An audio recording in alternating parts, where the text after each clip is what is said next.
guys. Morning. Morning, Dylan. How's everybody doing? Good. Good morning. Good. Nice. Good to see everybody. Bright and early on a Saturday. It's noon here. Noon, that's right. I guess it's where are you? Virginia. Yeah. Well, good. You got to sleep in and everything. Dan, how you doing, Dan? Hey, Dylan, how you doing? Good. Right. Rob, how are you, man? Good. How's it going, Dylan? Good. We got Christian on here. How are you, Christian? Hey, not too bad. Good morning. Good. Nice. Hi, Where are Christian. you out of, Christian? I'm over here in Belfair, Washington. Oh, yeah. Cool. Right on. He's my newest team member. Oh, that's awesome. Great. Well, good to meet you, Christian. Yeah. That's great. We got Blaine on here. Hey, Blaine. Hi, I don't have a camera for my computer, so you just hear a voice on my phone. Yeah. No problem. And Reed, how are you, Reed? Thomas. Good morning, Mr. Chalk. Good to see you, man.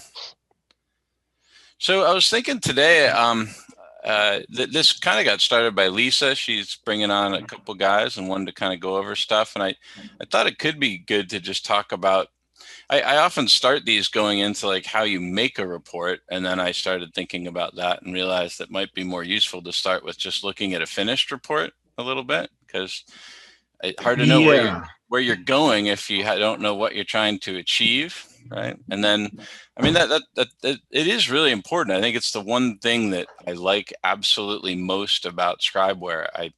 There's a lot of things I love about it, and I'm doing reports insanely quickly right now. It's created for me a kind of just new value to what I do, because I can collect and deliver an insane amount of information relatively quickly. And I can do it in a way that I think the presentation of that information is such that, if people are busy and don't have a lot of time to read a report, you get the complaint, oh, nobody reads our reports. Can you guys all see the report that's up, by the way? Yeah. The busy executive, you got 5 minutes to look at it. You click on the major concerns, you go right to them. I mean, there's like the really big stuff you need to know, and it's just a matter of a click, and then, you want to see what the repair items are. This is the summary page that's open. You can click on the summary or of the repairs, and here's some kind of stuff. And I want to unpack this a little. We'll kind of look at it. So obviously we sort all of the observations by the qualifier. And one of the things I read many years ago is that the risk of doing a summary page where you only have a few things in it is that, and I heard apparently inspectors got sued for this, that, the client thought, well, this was the only thing in the report. And then later they moved in and realized there were more things in the report that they, than they were aware of. Yeah. So my rule of thumb was trying to always create a summary page that is pretty close to having all of the information that you would want in it, and that's kind of how I do it. Now we actually have controls. Hey guys, we got a few more people coming in. Welcome everybody. Hey Joseph. Morning. John, I love John. How are you, man? Hello, man. And Shay is on here. Hey Shay. Hey, how's it going? Good. Nice to see you. I'm sure you're busy. So thanks for spending some time on Saturday with us. We're just going over the report, and we got the whole summary page here. So in the back end, I can show you guys, you can now control which of the modifiers you use actually end up in the summary page. But this is how I have it set up, where I have almost, all of the narratives I make, or quite a few of them, except for descriptions and no modifiers, are all going to the summary page. But everyone's got a different technique. It's entirely up to you. And I know some people are starting to just do a summary page with just maybe major concerns and repairs. And you can also, if you want to go with the short summary, you can actually add the pictures to the summary page as well. So a lot of this, I think, is just market driven. I think in some markets, real estate agents are accustomed to seeing short summaries with just a few things.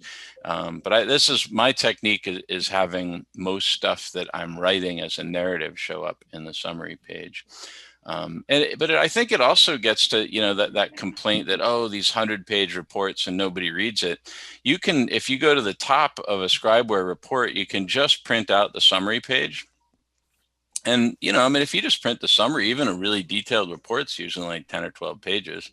There's no pictures, right? It's all just kind of condensed narratives. But I think it's a really nice way to kind of condense a lot of information. So that's sort of the summary page. And then if you click on the full report, this is another thing that I just think Scribeware really excels at. There's an ability to kind of layer information. And I think this is really important. As home inspectors, we're so often confronted with gray area, right? I mean, isn't that the hardest part of what we do? And I find it very frustrating. You go to like training and you go to Inspection World and you sit in these seminars about stucco and they show you pictures of stucco falling off the side of the house. And I'm always sort of thinking to myself, well, I don't know, you don't even need to be a home inspector to figure that out, right? That's easy. The hard part is like, what do you say about stucco when there's like a couple little red flags and you're a little bit worried about it, but you can't really prove that there's a big problem with the stucco, right? I mean, that is like the hard part of what we do. And you're sitting there staring at it thinking, well, there could be $50,000, $100,000 of water damage maybe, but I can't really see it and tell. That's where really I think a lot of our traditional reporting systems just fail. They don't really allow you to sort of handle that nuance very well. And I really feel like Scribeware is really built for that. So anyway, you guys want to just unpack the report a little bit and kind of scroll through it? I just thought we're kind of starting backwards looking at the finished report. But to me, this is the objective. And I want to be super clear. I don't feel like this is like the one best way to write a report. We could sit here and pick my report apart and find lots of flaws in it and different ways I could do it better. But whatever, it's a cool model to just like analyze and think about report writing. So anyway, we start with just kind of general comments, and these are the sort of boilerplate notes that show up. The house was occupied at the time of inspection, and I kind of make let people know that presents limitations. Sometimes I can't get to things because there's furniture in the way and stuff. A really cool thing about the default template, if you get it, is things like this are not built into every report. I check a box that says the house was occupied, for example. And when I do that, then this little narrative pops up. And what I like about that is that the report, the goal for me of a good report is it feels to the client as though I wrote it just for them. And I used to use years ago this old system that every report I delivered had a disclaimer about stucco in it. And it just horrified me and bothered me because, I don't even see stucco on most houses I inspect.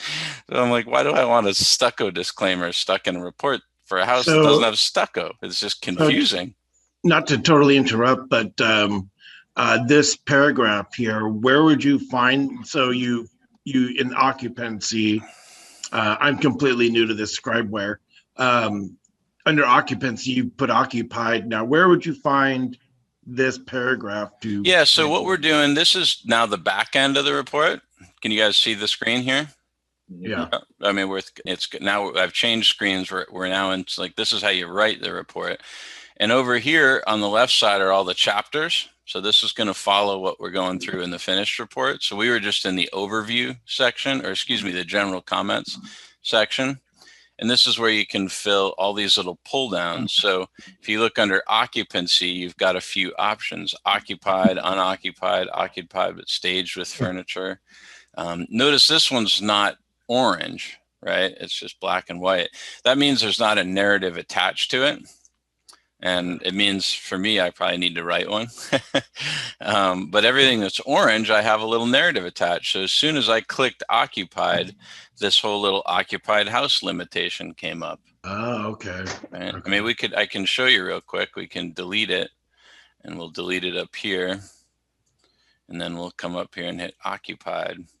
And it went down to the bottom, but there it is, right? That's the narrative. Oh, okay. So Okay. that's a really cool thing about Scribeware is you can connect full-blown narratives to just a pull down.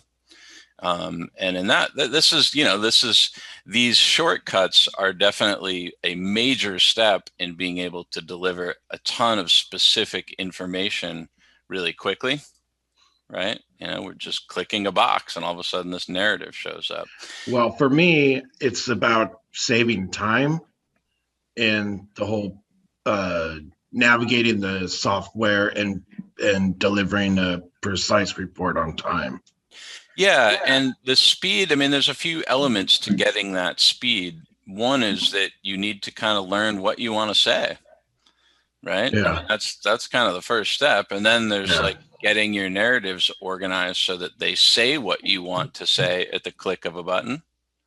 And this is like home inspector trick stuff here. I mean, this is why, some inspectors have been doing this for 20, 30 years. Mike Parrish is on here. I mean, he's probably keeps fiddling with his library every single day that he goes to work, and you Every day. keep massaging the language and trying to get it to say what you say quickly, So, the speed that I've managed to eke out of this thing is not something that you could expect to just sit down in front of the very first time and do it. You're going to have to it's like any other tool. You got to learn how to use it. The first Yeah. time you opened up electric panel, you didn't know what you were looking at. Just a bunch of wires and stuff. And then you take training and you put time in and you learn to see what you want to see. So, that helpful there? Yeah. Yeah. Cool. Yeah. So we'll go Hey, back. Let's Dylan? yeah, Hey, not to get off subject, but if you can go back real quick, go back to the got to the back end. yeah, there you go. Just out of curiosity, under pre-listing inspections, you have note and then you have Windermere note. Yeah. That's a good. I basically stole this Windermere note from Windermere, which Okay. is a huge brokerage out here. Yeah, and the reason I was asking is because the guy who actually got me interested in home inspection, he works for Windermere. Okay. Yeah. Well, so when Windermere agents, at least where I work, I do tons of pre-listing inspections. So working for the seller, and they put this little disclaimer in when they disclose a report that the report's been produced by the seller. It's provided for informational disclosure purposes only. It's not intended to constitute a warranty, either express or warranty or implied about the condition of the property. I don't So know. pre-listing is working for the seller. Could That's you explain correct. Yeah. So out here, the market is so hot and has been for so long Yeah. that, hey, we got Roger coming in. Awesome. Out here, the market's so hot that there's no time for buyers to do an inspection. House hits the market. It might be on the market for a week. There might be 5, 10, 15, 20 offers. Mhm. And so more and more people, it presents a real problem for a buyer because now they're buying a house without really having time to do due diligence. Right. So it's interesting. The Seattle market has been a lot more reluctant to embrace the pre-listing inspection. I think personally, a lot of that is because there's so many terrible inspection reports. Uh-huh. And if you disclose a checkbox report with no information in it, then what use is that to somebody buying a house? It's Well, that's really- curious because I'm here in Southern California and just in talking to some of the people, inspectors around here, it's like, as far as home inspections going, and I may be misled, but it's really slow. Yeah, interesting. Slow down here. And so I'm wondering if that might be another avenue I may be able to start checking into as a pre-inspection. It's awesome work if you can get it. A lot of the agents in the country, I think, are very resistant to these.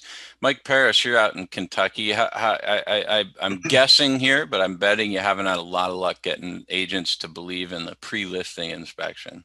No, they don't do that here. And, we know that you guys over on the West Coast are always a few years ahead of us here in Kentucky. So we know where the trend is moving if we just watch what goes on with you guys. So, hopefully that trend will move over and we'll start seeing that in the next year to 2 years. But right now, most people, no, they don't want to spend the money, and the agents do not push pre-listing inspections at all. Not a bit. Yeah, we're in Seattle as well, and over half of our inspections in this coming up week are pre-listing inspections. And Yeah. again, because of the market, people are waiving inspections, buyers are waiving inspections left and right. And I love that Windermere disclaimer, by the way, Dylan, because this is for our clients and you guys get nothing. I don't care because they're sharing our reports. They're just sharing our reports with everybody. I just finished a pre-listing with, but that was the intent. And I let my client, the seller, know that, I'm going to put in there that this is exclusively for you folks, and these people can't come crying back to me later. And this just reinforces that element. That's right. I don't think you have a lot of. It's a tight market, even though it's hot here. Yeah, and I don't personally see a lot of liability with a really good pre-listing inspection. You're not, if someone else buys it, I mean, they haven't paid you a penny. It's harder to sue somebody that you've never paid. I mean, I'm sure it's plausible, but yeah. So, and if pre-listing things is something you want to do, I think Scribeware is, I mean, I get so much work because I did a pre-listing inspection, and then people see the inspection like, well, we're not buying this house, but when I get a home inspection, I'm going to hire this guy. And hey, Dylan, it's funny. I've had that same thing where I've probably gotten 3 different jobs because people saw me using Scribeware simply because of the report.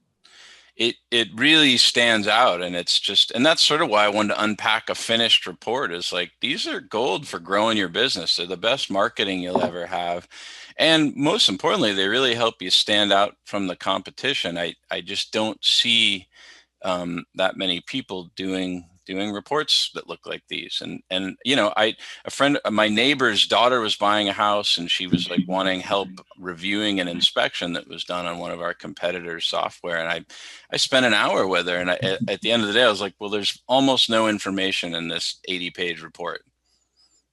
I don't know how they managed to do it, but like, I can't really tell you that much about the house based on this 80-page report. There's a bunch of pictures and a few things to fix, but I don't know. It's just a different style. So and that's one of the goals that's really influenced my report writing, is trying to really create, like, well, what do you want to know about the house? Like, what's new, what's old, what's middle-aged, what's leaking, what's broken, what is better than average, and to me, all those things, it is beyond just a defect-based report at that point, but there's also a lot of information, and I think the information's pretty clearly sequenced. So you guys we'll keep going down here, just looking at a finished report. And I love these little tangents. Feel free to keep asking questions. But this is a little technique I use a lot. Anytime I see catch basins, I'm often going to make a note about them. They're either clogged and they need to be cleaned, or somebody needs to know that this would be a maintenance item, right? That you need to keep an eye out for these drains to make sure they don't fill up with leaves and debris. So I use that as a little monitor note to keep an eye on the drains. You can see these descriptive pull downs. This is what like HomeGauge would call styles and materials, but these are just little pull down descriptions of all the systems there. And to show you how that works, we can go into the back end, we can go into grounds. So like Christian, just so you get it, downspouts discharge, you're just sitting here above grade, below grade. And these little black ones are not going to open up a full narrative. You're just describing the building. So that's kind of what these guys are. So the ones that are in orange will always have a some sort of template boilerplate description. That's correct. They'll have a narrative attached to them if they're in orange. Hey, Dylan. Yeah. How about walking through how to create a narrative associated with some of those pull downs? Like, go back to your the one you were just on. Like in the back end, you read? Somewhere in there, comment add an observation. Yeah. So if you guys let me go down the finished report in a minute, and then we'll get to that, Reed. Is that all right? So I just want to give a little flavor of things you can do here.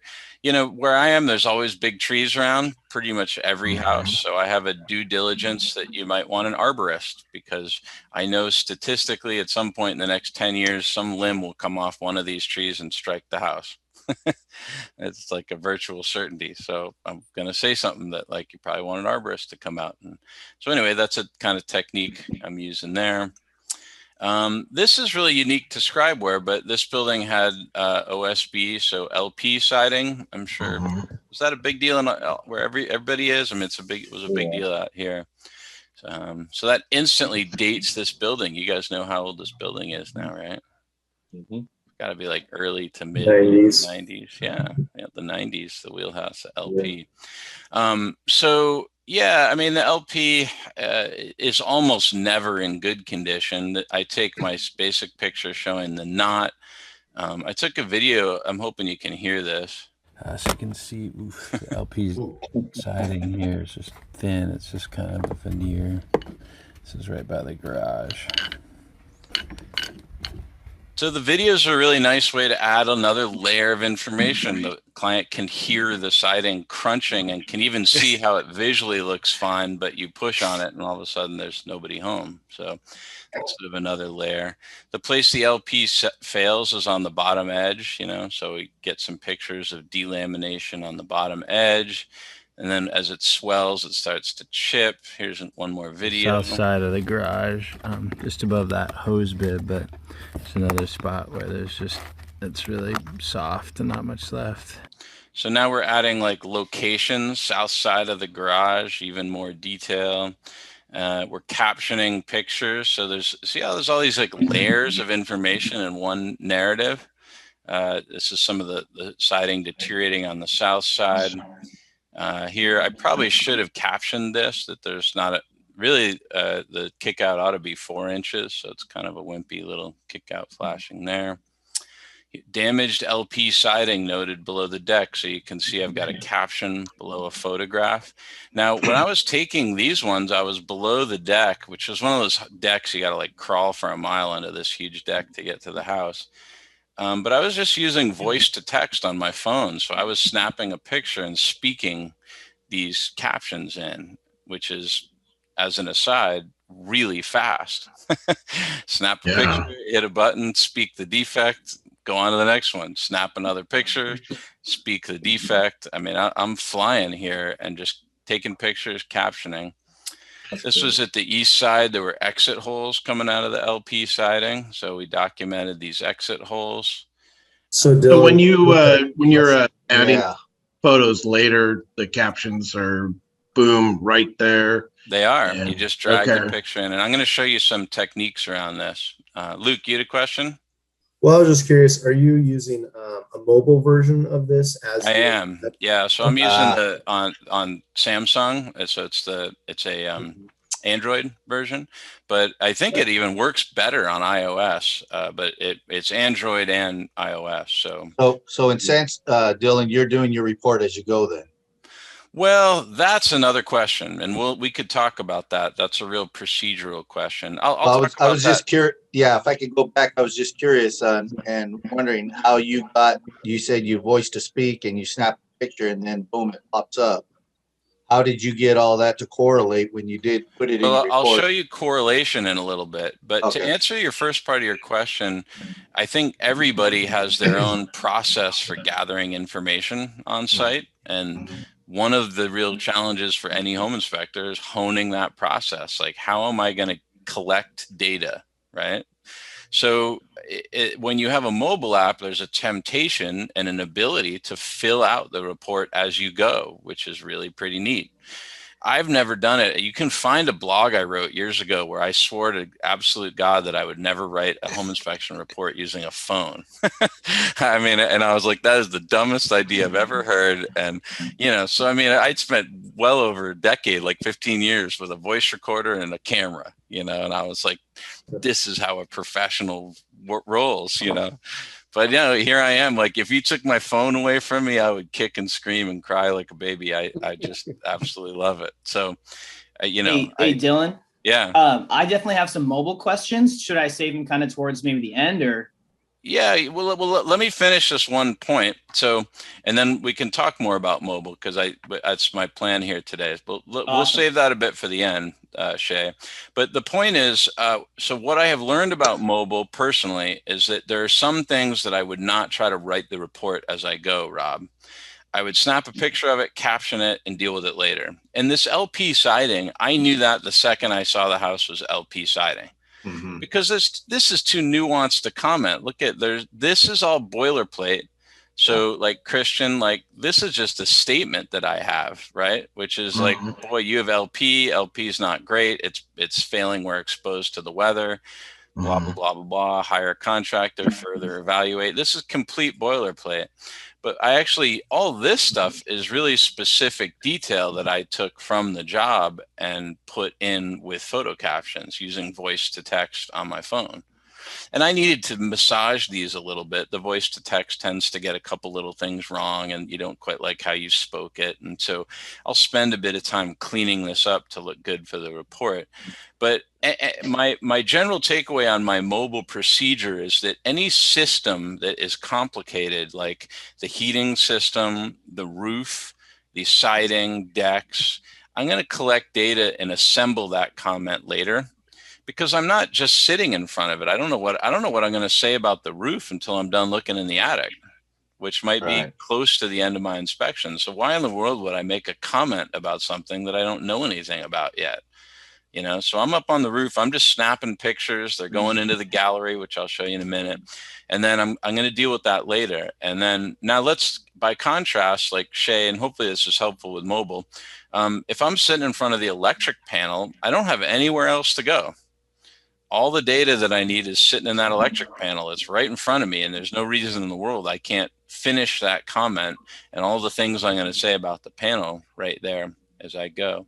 Mike Paris, you've been using the mobile app quite a bit. Would you say that mirrors your procedure where like some stuff you get it done as you go and other things you kind of deal with it when you get home or later? Yeah, absolutely. I'm the same mindset you are. I will never try to actually publish a report off-site or on-site. Yeah. Because I want to go home. I want to take my time and review before I send that document out to someone. And you know, we find a lot of guys they just simply get in a lot of trouble because they say, "Oh, hey, we'll have your report out by the time we leave the job." Mm-hmm. Yeah, and they've realized after they get back home when the client calls and says, "Hey, you know, we don't have wood windows, they're vinyl windows," or, you know, that's a 100 amp service, not a 200 amp service, and things like that. So it's just good practice to, I think, just to take your time to review what you're getting ready to send out before you do it. Yep.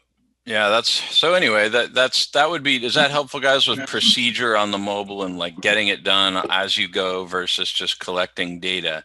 And it really speeds you up, actually, if you quickly recognize, yeah, I'm just taking pictures and captioning them and I'm going through that. And, oh, I'm going to stop the water heater's another one where like, I can just do that. It's all sitting right in front of me. Everything I need to know is right in front of that water heater. So I'm just going to boom, boom, boom, boom, boom, get it done.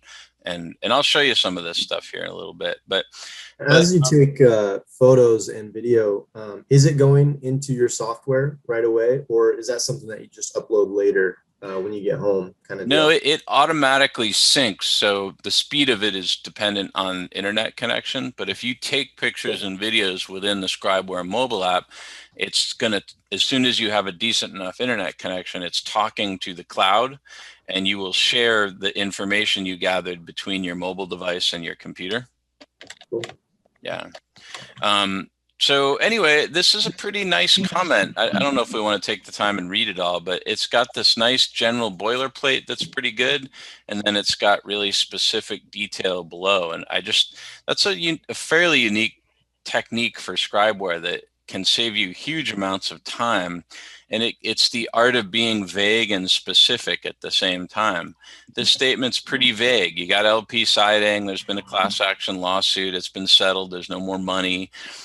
It's failing. We're exposed to the weather. Recommend additional inspection, repair, or update the siding as needed. I do make a note here. Hiring someone to evaluate the scope of this project, such as the potential for window updates as well as replacement of the weather barriers, trim, flashings, caulk, and paint.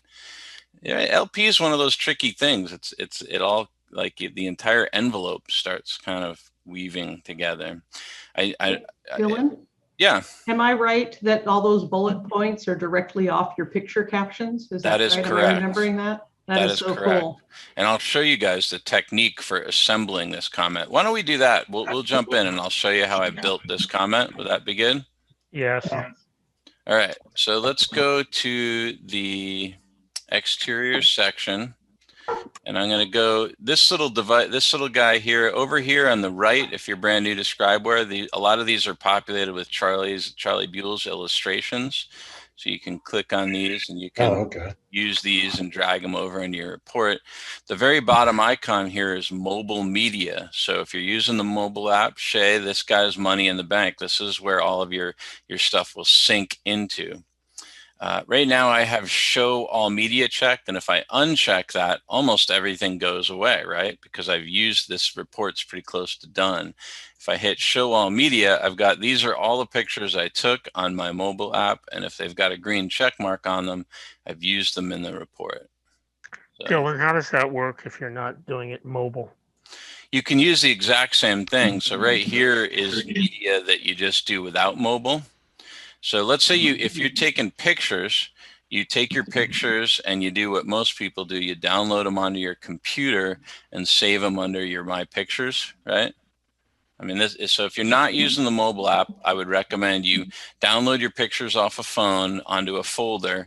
And this is how I used to do it. I have like a folder for the particular day. And I try to build my procedure used to be when I was on my game, I would create a folder for each job. And then I knew what folder I wanted to dump those pictures into.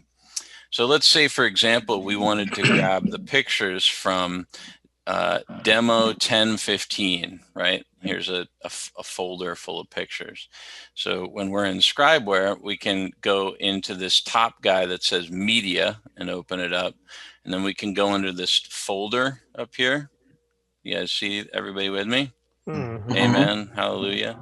When you click that, it creates a back end to your computer so you can access whatever you feel like. So in this case, we want to go under pictures. So we'll click on pictures. Well, now here's all my pictures. I'm going to scroll down until I find demo 1015. Now this can get a little confusing, and this is not our fault. This is a Windows quirk. But if you click on it once and hit select folder, it's not confusing. If you double click on it, it's confusing because it shows it as being blank, but it's not actually blank. If you click select folder, you're still connecting it to those pictures. It's a Windows quirk that it's just for whatever reason on that screen it won't show all of the somebody get rid of the background, please. Thank you. It'll be over right now. You can just mute your mic if there's something going on. Feel free to mute. So anyway, does that make sense, guys, how I connected that? You want me to show you one more time? Sure. All right, so you hit the folder here, and that opens up a back door. You can connect anything you want, but I'm going to go to pictures. And then I want to find a particular pictures. So in this case, we're looking for demo 1015. I click on it once, it's highlighted, and then I hit select folder, and it will now connect those to Scribeware. And then when you go to use these pictures, you just go to drag them in and see how when I drag that one in, it put a little green check mark by it, Reed. Mm. So that green check mark will work. Once I delete that picture, the green check mark go away. I drag it in, the green check mark. And if I delete show all media, I uncheck this, then that picture disappears.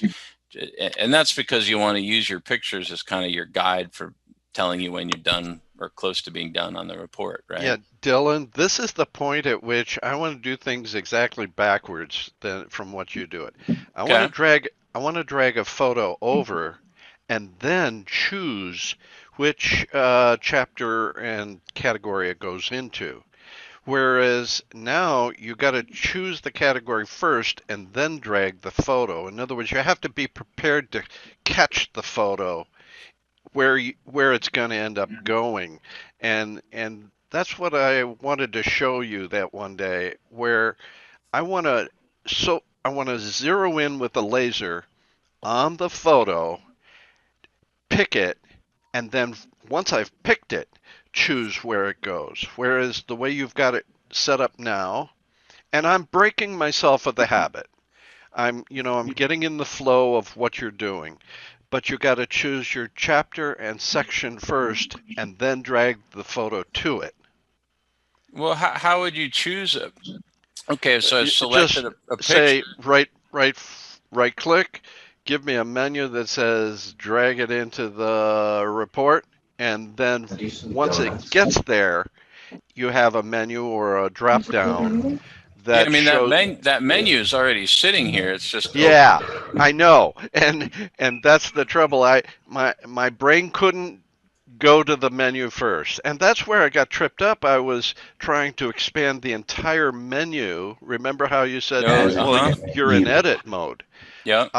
I wanted to see the entire menu so that I could scroll from top to bottom 100%, including all the sections, every chapter, every section.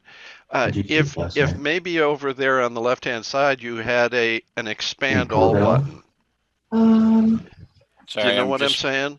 Yeah, it is an interesting idea. If you right-click on this, it could maybe mirror all this. That's the concept of what my brain and my hand wanted to do. Interesting, I'm breaking myself of the habit. But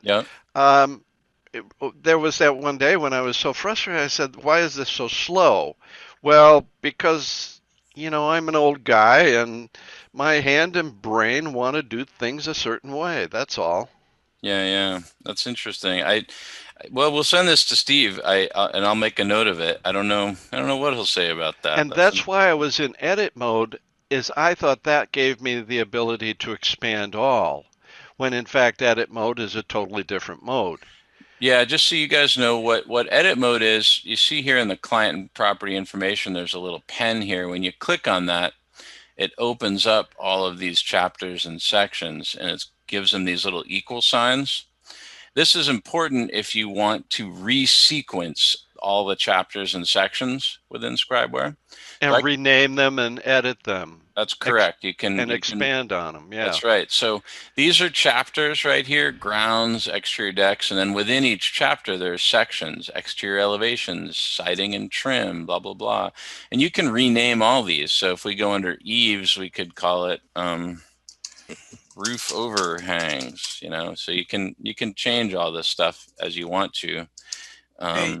Hey John, I hear you on the right click. I really think though that once you really develop your template and you have 1,000 places that picture could go to, that right click menu would just get ginormous. I know. I began to realize that the issue for me was I was trying to search through a Scribeware template that came to me from Dylan.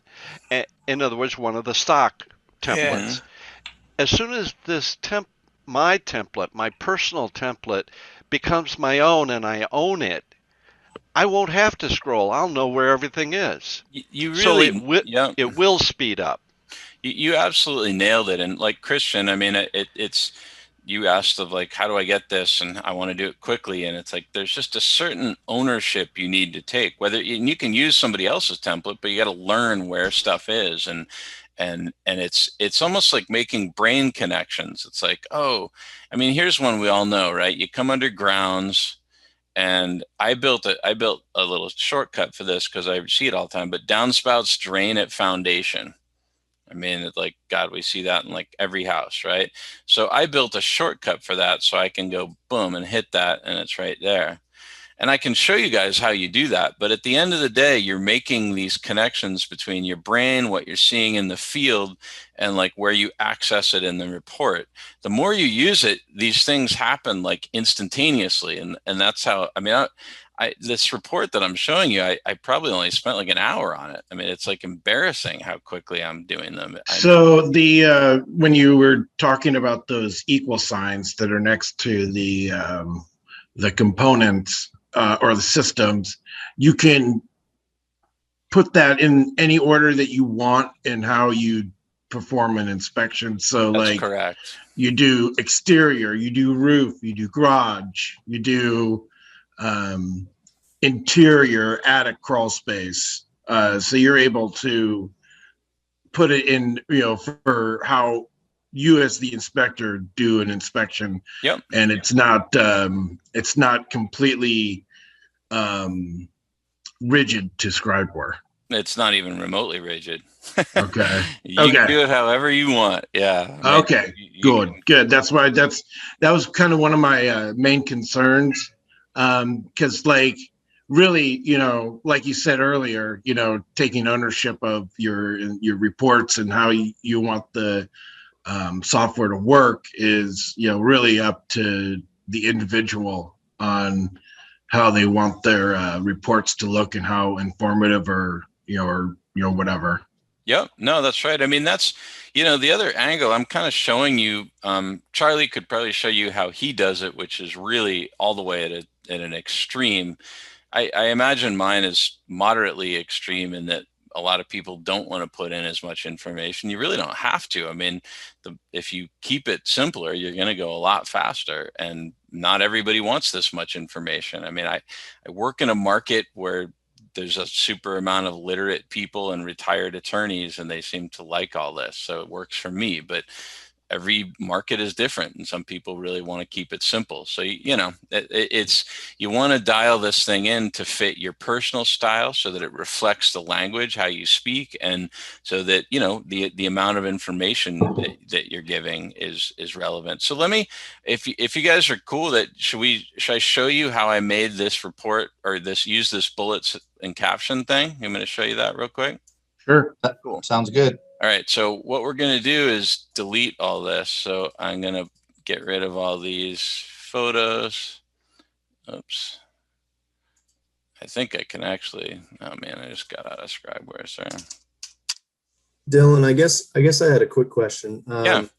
Kind of talking about what we're talking about with comments and pictures and I guess selecting your photos. Is there a search box for looking for comments? Yes. If you already know what your comments is going Yeah, to be? so I'll show you in a minute. Scribeware is loading. By the way, this is the home page on Scribeware, and see how there's an update available. I'm on the alpha, which means I run with the devil here. Like, I could update and have things go sideways for me. Mike knows about this. Charlie knows about this. So anyway, I did you guys all the favor of waiting to update till I'm done with this meeting, so nothing goes sideways for me. But to answer your question, Luke, I'll show you. There's actually multiple ways to retrieve your comments, which is one of my favorite things about Scribeware. I think that's been my biggest problem with writing reports quickly is doing the same thing, having to navigate through all the possible comments and find the picture for that comment. And it's just been, just a matter of specifically, tracking pictures and comments down and linking them together. And it just would be so nice to have that option to be able to just search for your comment that you know is available, and then totally. So let me show you the different types of searches. So the easiest is you add an observation within any section. Scribeware has the library attached and organized per section. So if I'm in siding and trim, I hit add observation. I could start typing in OSB. Now nothing comes up because our keyword search relies on 4 digits. So I'm going to think, well, what do I want to go with OSB? Siding, right? So I'll start typing in OSB siding. Oh. And I start getting all these comments start showing up, right? I've sifted through my whole siding and trim section. Now, these dark blue bits do not show up in the finished report, and that's really money in the bank. You can add all kinds of things in this dark blue bit. You could put the code reference. You could put anything you want, but, this is my shortcut. Well, here's a Weyerhaeuser 70s comment. Here's OSB, a few panels on plywood. No repair needed. LP Smart System, that's their newer product. LP failing and replace, that's this kind of nuclear comment for old failing inner seal. LP failing where exposed to the weather, that's probably the most common LP comment I make for the 90s stuff. Are these comments that you've written out yourself, or are these in the software? Both. Okay. And can you So- organize those comments too? Like the one that you use all the time would be more popular and up to the top? It is smart. It will remember. It usually goes in sequence of stuff. Where it will really do that, I'll show you in just a minute. Another way you can retrieve comments, Luke, is the view common. This is not cohesive, but this is an auto group of your top 10 favorite hits. These are the ones you use most frequently in that section, right? So you can, if there's one all the time, you can just hit it and, fiber cement, old details, repair as feasible. So for me, so that's gonna evolve then as you add or. That is correct. When you start, it'll start with my greatest hits, but over time, if you're using whatever you use, it's going to remember what you use, and you will be able to find your top 10 here. And that's just the software is learning with you, basically. So that's a nice shortcut. Yeah, so that's the second way that you can recall a comment, right? You can use the keyword search. You can use the view common. You can use these shortcuts that I built in. These are little check boxes, right? And these are my own interpretation of what I want to find at the click of a button. All these things that are in italics up here are not designed to be in the finished report. This was brilliant ideas by Charlie Buell and Mike Paris. They wanted inspector-only notes. And so we created these things when they're in italics. These are just for us. So flashing's not slope to drain. I find that all the time. And those are created how? I'll show you that in just a sec, Reed. So you go, boom, get your comment. So then there is another way you can retrieve your comments, Luke, and that is with these pull downs, right? So siding material trim, none of these have little orange bits attached to them. So that's just all it's going to say is plastic, and I'm done with it. But you can also connect narratives to these pull downs. So you get kind of a 2-for-1. So like under fiber cement siding, or let me show you stucco. I love this. There's no way in hell I'm going to do an inspection on a stucco house and not have some kind of a narrative in it. It just will never happen. Like I will always have something to say about stucco siding. Could look great, could look crummy, could look anywhere in between. I'm going to say something about it. But as soon as I can, I'm describing the building here. These are sort of home gauge styles and materials. And I go under stucco, boom, I get a whole narrative about hardcore stucco a second I choose that. Now you notice the stucco one, if you look under there, these are all blue. So that's not the orange color. The blue ones are because they're descriptions. And they're not, if I were to switch this to a repair item, and then you look at it, we'll go back. I think will be orange now. I would have to save it, and I don't want to do that because it'll mess it up. But anyway, if you see blue ones, those are all descriptive comments. And the descriptions are nice because these ones kind of fade into the background. They're not going to go to the summary page. This is a really useful technique for layering information so that there's this background information. That makes sense. So now, Luke, there's even another way you can add comments, right? You can connect them to your descriptive pull downs so that as soon as you hit fiber cement, boom, there's a whole comment. And you can make it a description, or you can make it a repair or a major concern, whatever you want. That makes sense, Luke? All those different ways that there's just so many ways. Now there's even other ways you can find comments. Let's say you're just not sure. You can view your library in that section. Well, my siding and trim library is kind of a mild nightmare. There's probably like 1,000 comments, or I don't know. There's millions of them, but you can sit here and scroll through them and see all these comments that are pre-made in the library. And it looks like there's a search option, so you can search within that system, right? So that you're is not correct. You can being come up bogged here down and by trying to find something that's at the very bottom. So I'm going to type in stucco.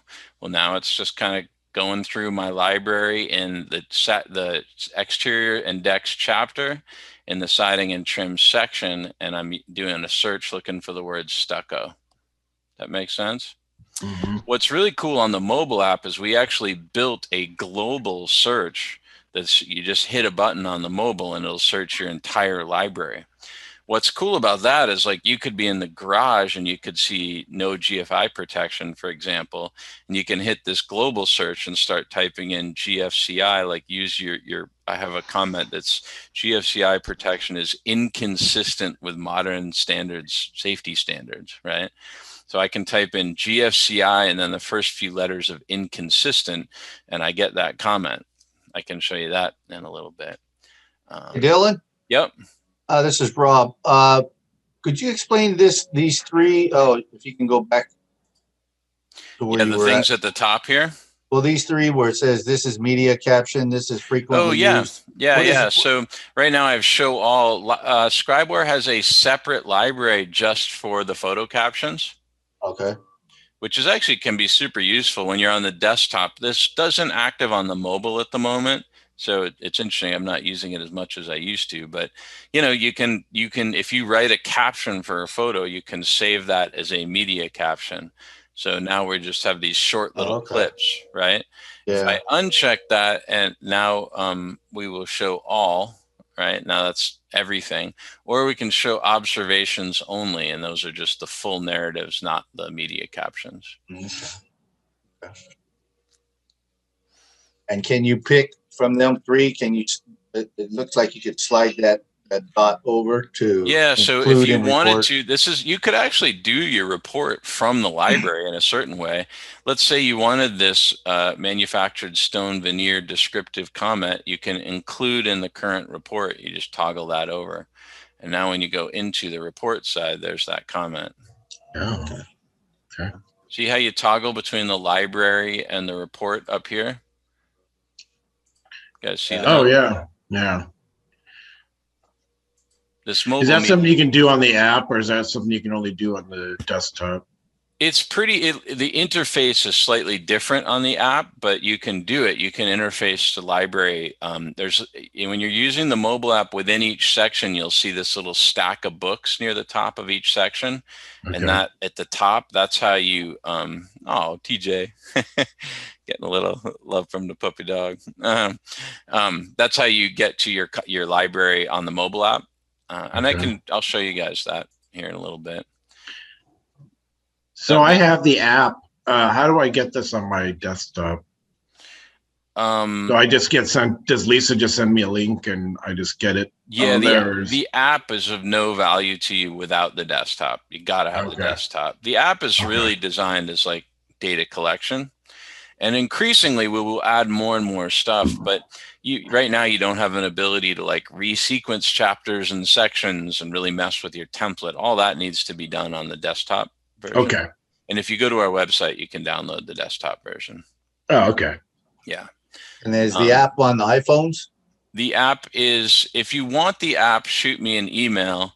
And we're not in the stores yet. And the reason we're really close, but Mike and I were talking before you guys showed up. We're getting so close on the app. But once it's in the stores make it a huge pain in the butt to update the app. So we've just been kind of waiting to put it into the stores until we're kind of close to being done.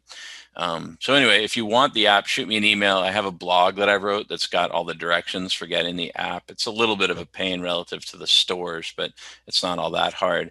The real trick on the app is make sure the app is connected to your desktop. So you need to sign in to Scribeware using the same email address. Because those two systems need to talk to each other for obvious reasons. Dylan, have you created the preferred or recommended hardware list for the app? We have not, and that's a very good question, John. I think that we will hit a point in the next 6 months where we throw our hands up at certain devices. It's tricky. I mean, everybody's using all these devices, and some are 10 years old, and some of them are brand new. And like, there's iOS, and there's Android, and there's Pixel phones, and like, in theory, we've used a software for the app which works on everything, but you just end up with quirky little bugs in certain devices, and we're not quite there yet, John. I think we need a few more people using it and getting a little more data. But I suspect in the next 6 months to a year, we will have like these are the 10 devices that we really recommend, and you can use anything else, but we may or may not be able to fix your problems because just some devices end up with weird problems that can be just. Yeah, I don't, other than a phone, I don't have a tablet or an iPad, and to make a choice on the hardware, I'd like some guidance. So I'm kind of dragging my feet on that hardware until I begin to believe you've settled on a few. Yeah, no, I mean, and you could ask on the Scribers forum on our Facebook page. There's a bunch of people using a lot of different systems. I must say the one thing about phones over tablets is that the cameras on phones are so good.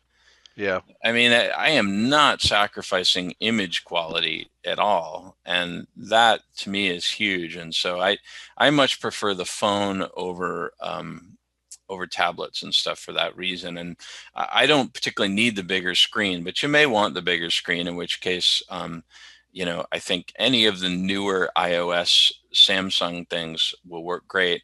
The feedback I get from Steve is that the iOS stuff is a little bit better. It just runs better. I'm a Samsung.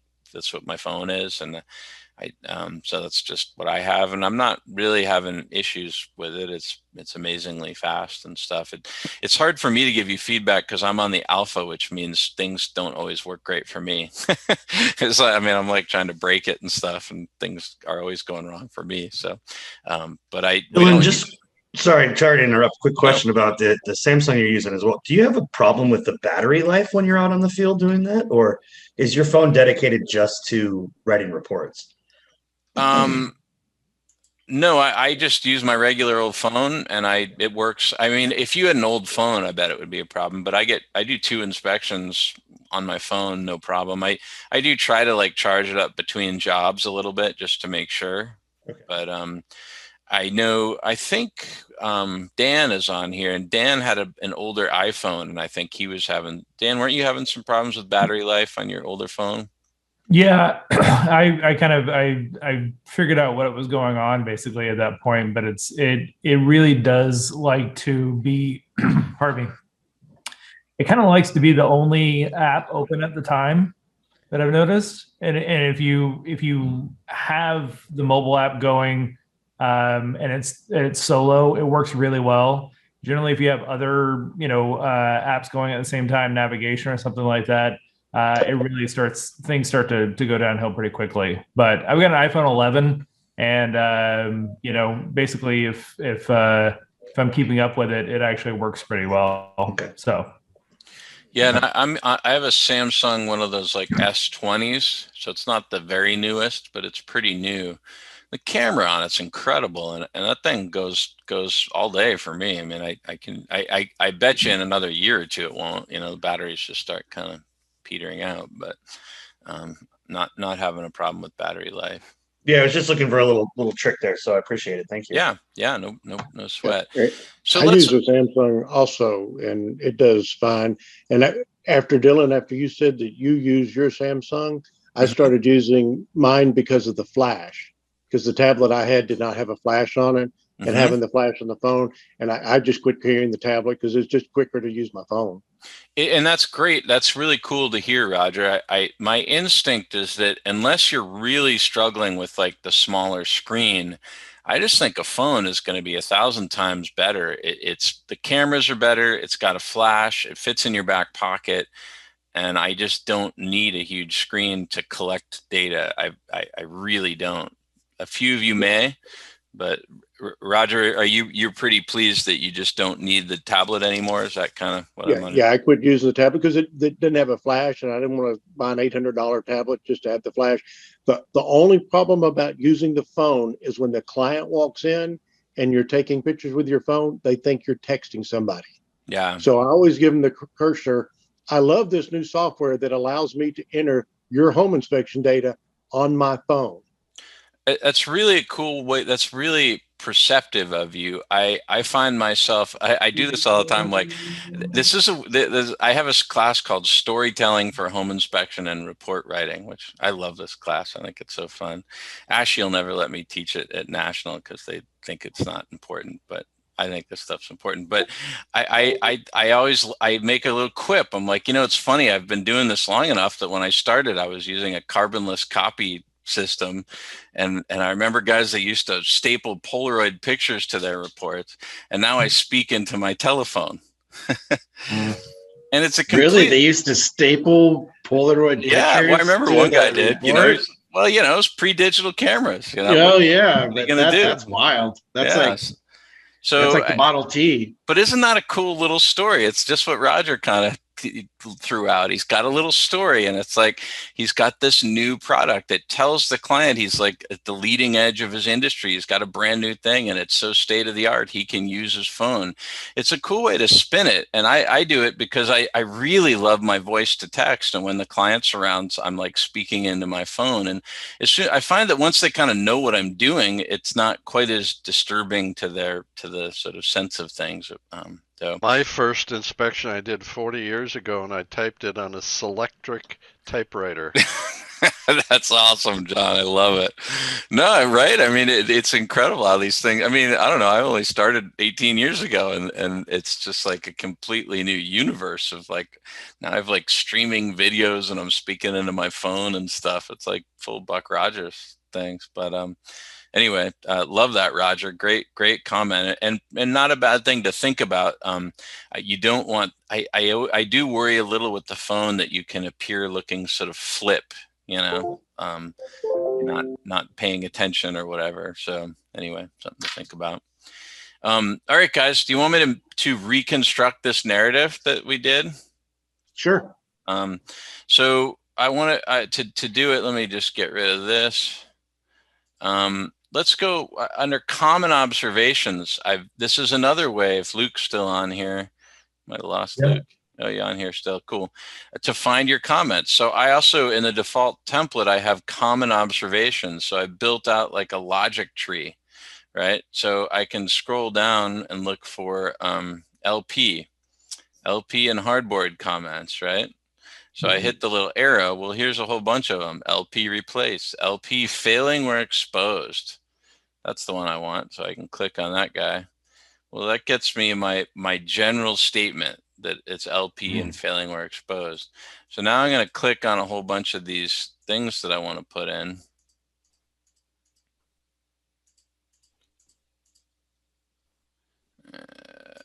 Are your comments organized at all by like minor, moderate, major concerns? Once you can change this. If I click on major, I could call it an improvement item if I wanted to. I'm going to go back to major concern. Once you up here is where you update the library under these three dots. So if I click these three dots and I were to hit update library, it will remember the narrative with the one you want to have it be the default. Does that make sense, you guys? Mm-hmm. So like one that I change all the time is localized rot repairs needed. And if you click that, you get it as a major concern. But I often change it to just a plain old repair item because sometimes it's just a few spots and it's not that big a deal. Mm-hmm. But I want my default to be major. It's somewhat arbitrary. So right now, if I want it to show up as just a regular repair next time, see how there's a little red asterisk there under the three dots? Now I hit update library. Well, now that red dot goes away. And the next time I open up localized rot repairs, it's a repair item, not a major concern. That makes sense? Yep. Mm-hmm. Hey, Okay. Dylan, to that, I noticed that I update my template pretty much every time and I change things back and forth like you, and then I'll update it, but it doesn't continue over to the next report every time. Like if I, make a new one the next day or whatever. So that would be, there's two different things you're dealing with there, Shay. So we're starting to, can we do that in just a second? Yep, no worries. Yeah, cool. But will you please remind me, because that's important. I'm trying to work my way down to like template modification. I just want to get through this comment first. Yeah. So all I've done, you see how fast this is. We're chatting and stuff, but I checked the box to get this, and then I dragged a bunch of pictures in. So I didn't probably caption every picture. So let's finish capturing a few, This shows the LP knot. Right, and see how the I could have used my library here. So boom, we got that one. Let's see, we could caption this. How exactly are you doing that, Dylan? Is you double clicking on the picture, or? Yeah, double clicking on a picture, and that opens up this whole editor. I'll show you again here in just a second. And it looks like if you wanted to, in that draw area, you could put like a circle or an arrow. Correct. So we could hit arrow here and drag this guy over. Yeah, and you could hit circle and circle it if you want. You know. Okay. Yeah, you can crop it too, which I actually do quite a bit. So you can do all your photo editing in that area. That's correct. Yep. Okay. It's pretty, I can do most of it. Charlie, you guys should check out Charlie Buell's report sometimes. His photo editing he does is really phenomenal. And he uses PowerPoint and spends hours on it. It would drive me insane, but it's really beautiful to look at. I mean, it's really freaking awesome. I admire it. I don't aspire to do it. Sometimes those are two different things. Charlie agrees. He's just a glutton for punishment. But so you see what I'm doing here, right? Yeah. To do this, you can click on it. You just click on it once, and it opens up the little editor. In this case, I might hit the crop and then flip it. You know, and we could kind of zoom in on this a little bit to get the delaminated drip edge.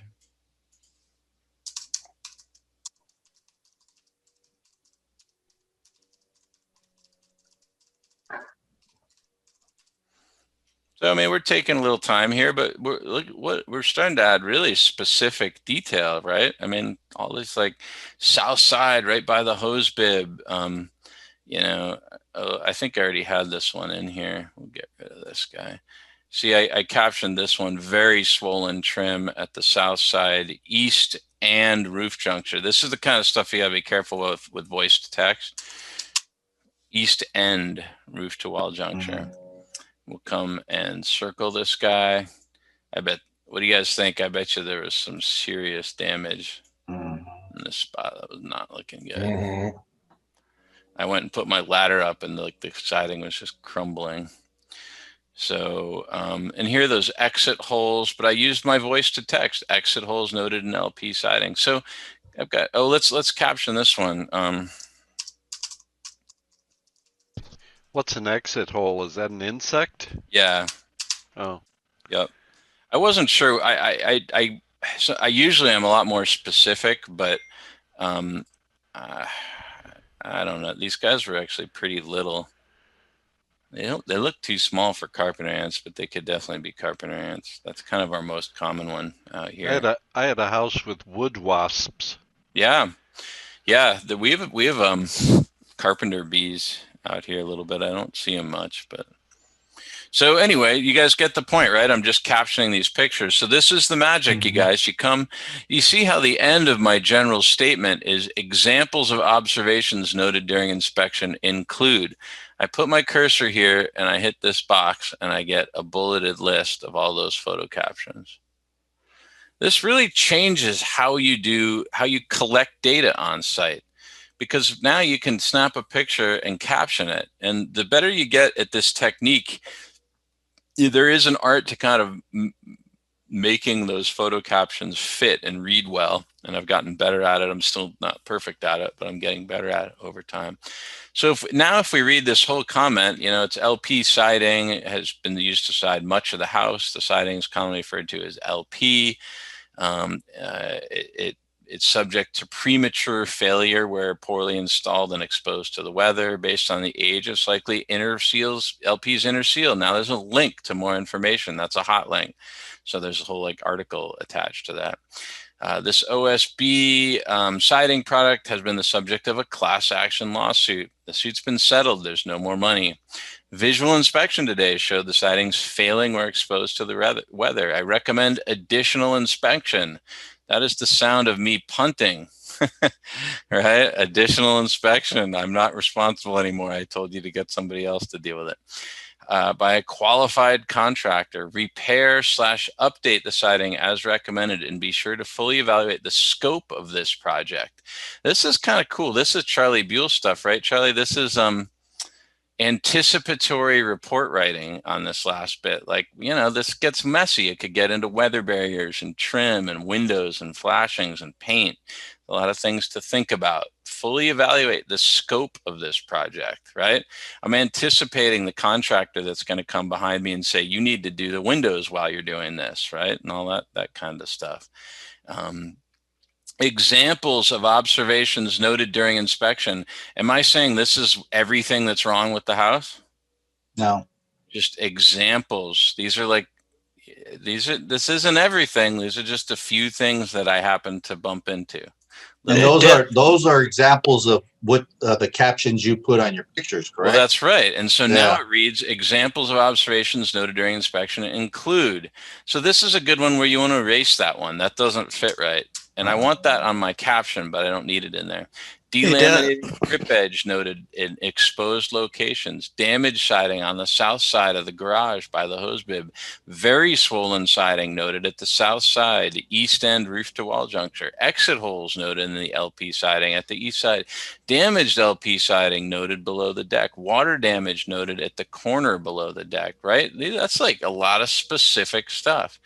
But it's also relatively easy to read, because in my old days, I used to try to tie all that stuff in using like writing a paragraph.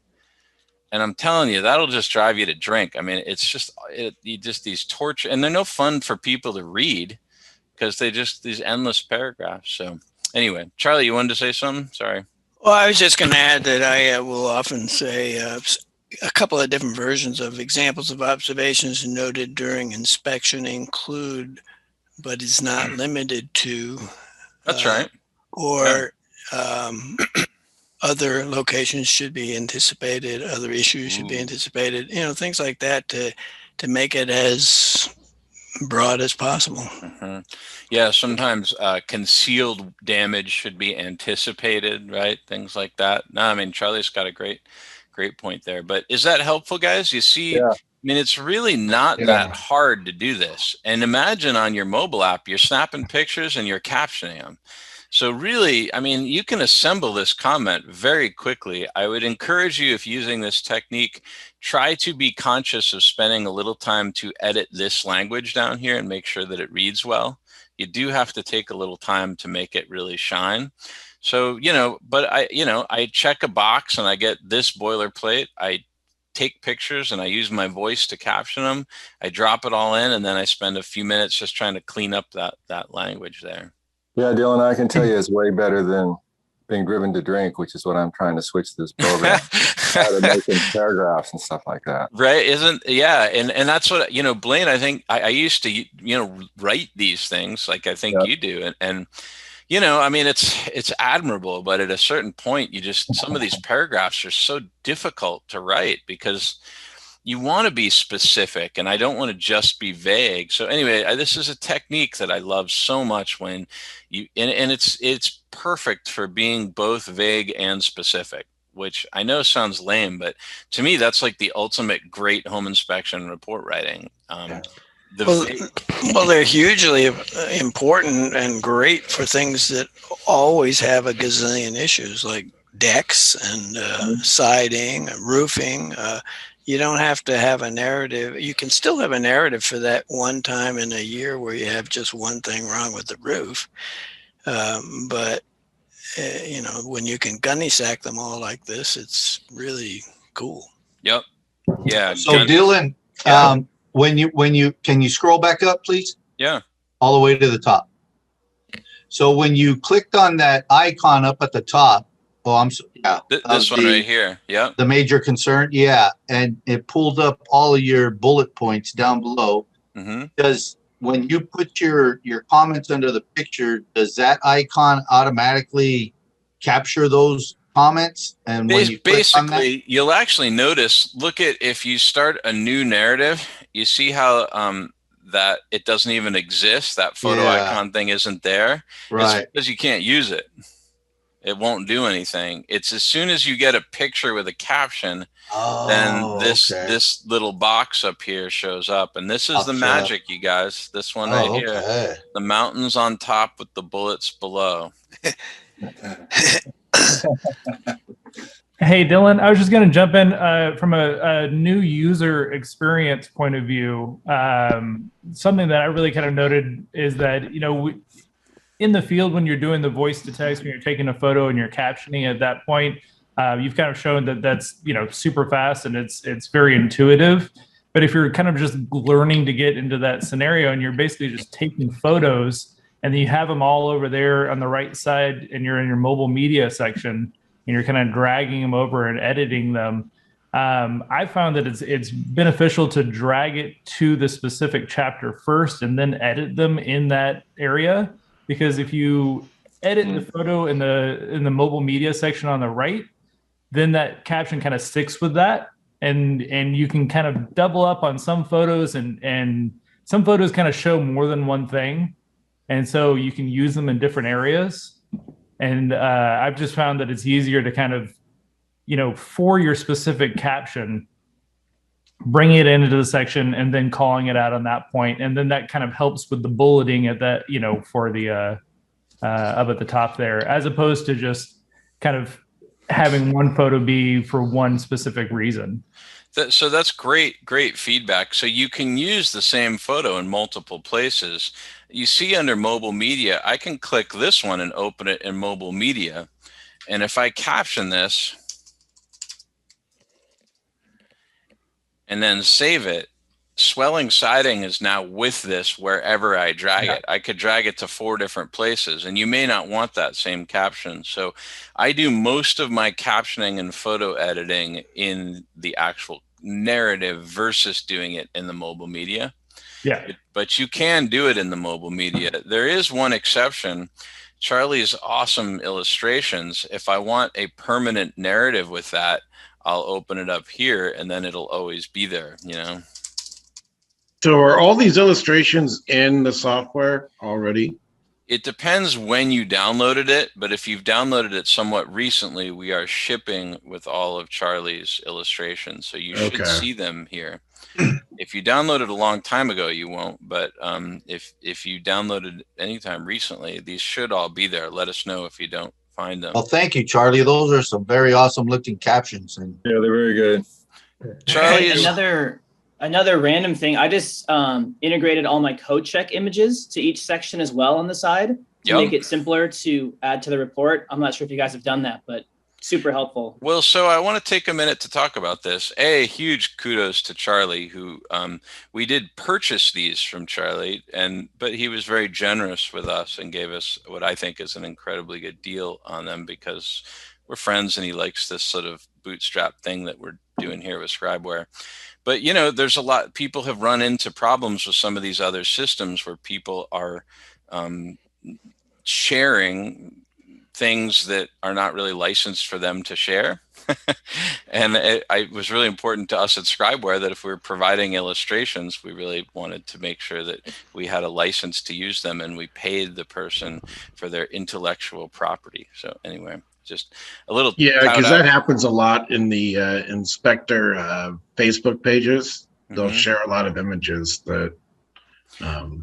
Well, and we purchased these from Charlie a while ago, and it took us a while to ship with them because we wanted them kind of built in this way. They're a little bit difficult to lift. Like anything in modern world, you can steal anything these days. But anyway, thank you, Charlie, and just trying to let everybody know we really do try to run this business in a good ethical way and respecting the content that people create.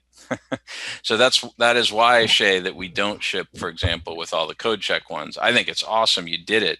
And I'm super bummed because I purchased all the code check ones and I want to build them in for me, but I don't A, Charlie's are as good or better, and I don't really need them. But B, we use my default template just as a starting place for people, and I don't want to share those images because I have a right to use them, but I would have to then make sure everybody gets a license for code check images, if that makes sense. Definitely. I ended up buying those, and I actually bought Charlie's images way before I switched to Scribeware. So I got them both. Nice. That's awesome. Shit. Well, good to support Charlie. He that's a labor of love.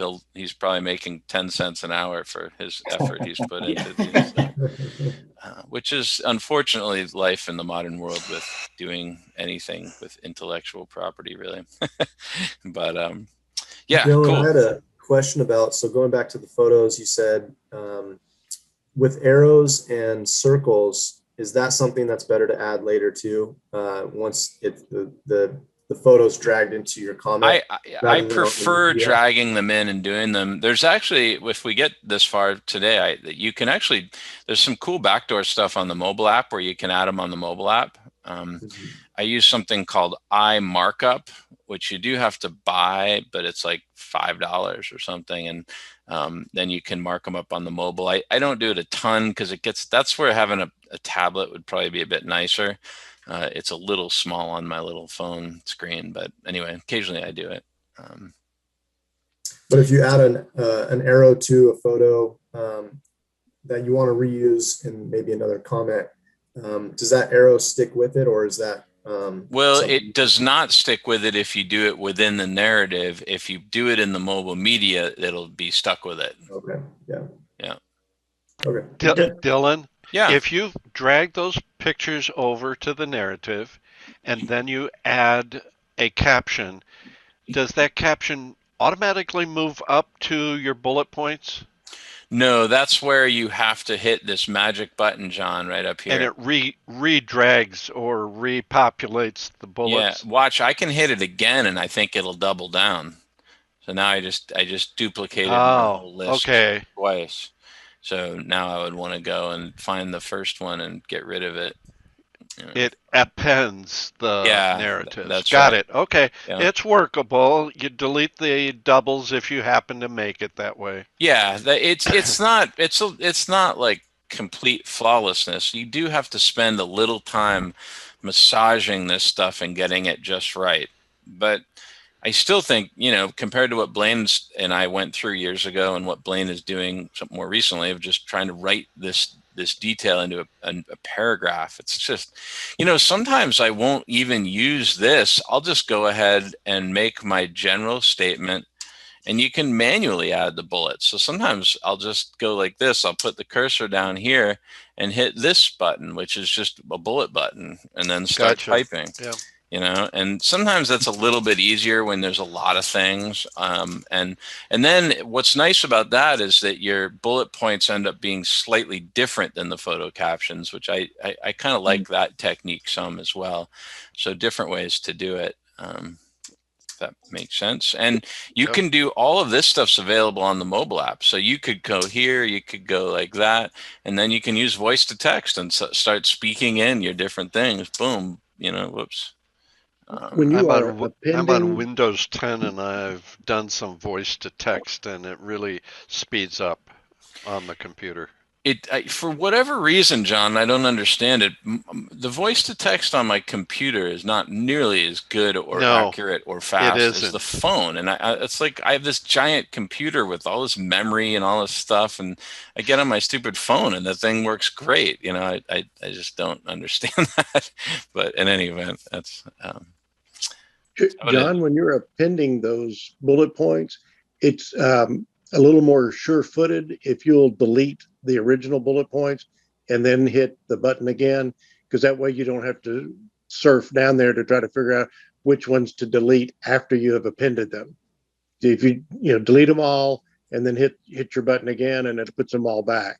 That's right. So that's a great comment, Roger. Sometimes I go in and I'll be like, oh, I forgot to caption this one, and I'll drag another picture in, and it's at that point it's easiest to just delete the whole bunch and then re-hit it again, and then you'll get a new bunch, and you can, I don't know. So just play with it a bit. It's not absolutely flawless, but the more you use it, you do get faster at it. And I don't know of a better technique for being putting a lot of very specific information in and covering yourself all at the same time. I think it's really powerful. Yeah, siding and roofing are those areas that benefit the most from this. Electrical's another one, John. Oh yeah, you're right. I start reporting on electrical individually, but now when I'm on the mobile, I just take a picture and caption it. And if I just have one or two things, then I'll use my full narratives for those. Whereas if I have a list of, once I'm above like 5 or 6 things, and what that avoids too is how a lot of home inspection reports by other people that I read, let's say there's a lot of electrical. You go to the electrical chapter and you read the report and it goes, open splice was noted, hire a licensed electrician. Reverse polarity was noted, hire a licensed electrician. An open junction box was noted, hire a licensed electrician. And I mean, it's just, and then it's like, well, people don't read our reports. Well, then you, like, Dylan, then you can read the same sentence over like 100 times. That's just awful. It's torture. I wouldn't read it either, you know? Then you got the guys that are bragging about how they have 60 summary items and we have 4. That's right. You know what I mean? It's the number of items is telling in the lack of ability to gunny sack stuff. That's such a cool point, Charlie. I thought of that today. Someone was like, oh, I got 100 items. And it's like, to me, if you have 100 items, you haven't gunny sacked things well. And I bet your report is super repetitive and miserable to read, you know? Yeah. Anyway, that you know, and the goal of Scribeware, what we're trying to do is push back against that idea of like, my client doesn't read the report. And I mean, I know in general that's true because everybody's too busy, but I would argue that most people that say that, their reports aren't worth reading. Yeah, well, when something goes wrong, they are going to go back to that report. All of a sudden, a lot of people are reading the report then, aren't they, Christian? That's a really good point. Yeah. So, yeah, I mean, that's, you know, I heard long ago that you write your report for your client's attorney, right? I mean, and so there's an element that it doesn't matter whether they're reading it or not. It doesn't really matter as long as they paid and you did your job. Yeah. Dylan, this is kind of way back there, but how can you make a comment that's like for description from concrete and then make it an orange pick? Is it just when you get a narrative and then you put it in there that it changes it automatically, or? Yeah, so it'll go from blue to orange. Just that's a really good question. Let's go into some of this template stuff here. Let me get out of this particular inspection. So now, guys, I want to transition away from, we were kind of reviewing my report. I wanted to show you some techniques. Now we're going to look at like just how you can modify the template a bit. Okay. So we will create a new report for this. Up here is where on the home page is where you create a new report, and you will have a few different things you can create from different templates. So there's a condo interior only, which honestly, I don't use that anymore, and I'll explain why in a little bit. A new one we're hoping to ship with soon that is the skeleton residential. A really useful one is the blank template. But anyway, for now, we're gonna create a new Orca residential template. So every time you create a new report, it's basically just a blank template. And we've created an ability to make it super easy to modify each template per job. So if you show up at a house and it's got 2 decks that are pretty dissimilar, you can go under decks and you can hit copy section. And I can come under here and I could say entry decking. Oh, okay. And then I can go below and I could say back deck system. Well, how nice is that, right? You can now really quickly modify your report template to suit the house specifically. Let's say, and you can do this on mobile now. You guys won't have it yet. It's on the alpha, but very soon you'll be able to, on the fly. Shay, this is something I think you were asking about the other day, and I love it on mobile. One of the ones I run into all the time is, you know, sometimes houses have like 5 different gas fireplaces, you know, which kind of drives me insane from an inspection standpoint. But gas fireplaces come up here, copy section. Well, now I can do gas fireplace, living room, gas fireplace, family room. Okay, so now I've done this because I'm doing a specific job. Now, this is where it's confusing. So hold everything and pay attention. Let's say I wanted to go up and save my template, which is something Shay mentioned, the word template. I can go up to my client and property information page and I can hit this little floppy disk and save my report template. If I do that from ever after more, every new job I create will have 2 fireplaces and 2 decks. And I don't necessarily want that showing up in my next time I create a blank template. You guys with me on that? Yeah. And this is important so that now I want to distinguish when you're working on your library of narratives, you can work on your library of narratives whenever on any report, you save it, it'll all be there in the future. That the library is completely separate from the template. So we think of it in 2 things. One is the library, and then one is the report template. And the report template is like the skeleton of the whole thing. That's all these little chapters. It's all these sections. It's all these pull downs that you built. And then it's all these little shortcuts that you built. Does that make sense? Mm-hmm. That's the template. And my advice to you for now, we will be improving this, but for now is what I do. This was Charlie's trick. I create a new report and I put it way out in the future. This one is March 8th, 2063. The reason I do that is that, and then under client name, I wrote template. When I want to fiddle with my template, when I want to permanently save like new decks and new sections and resequence chapters and sections, I'm going under this bad boy. And then when I'm done doing it, I'm going to hit my little floppy disk icon and save that.